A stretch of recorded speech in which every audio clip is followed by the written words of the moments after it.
Hello everyone and welcome back to another new video. In today's video I'm going to show you how to resize image in Notion and it's pretty simple. So open your Notion app,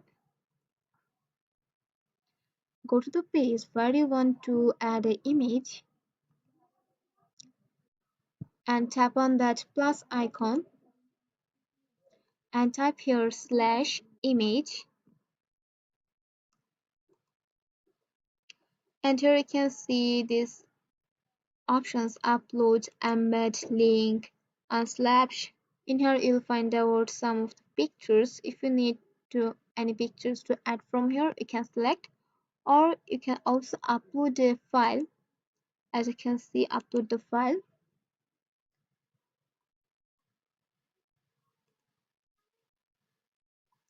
So here you can see I have added this image, and on the left and right side you can see these black birds. Whenever if you drag these options, you can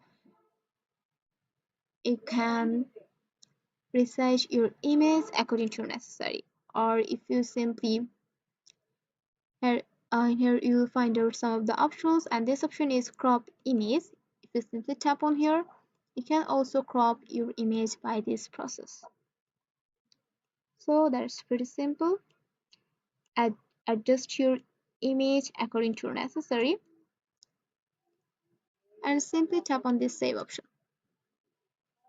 and that's it. So I hope this video find you helpful. Let me know in the comment sections if you have any confusion, and don't forget to like and subscribe this channel for more tips and tricks.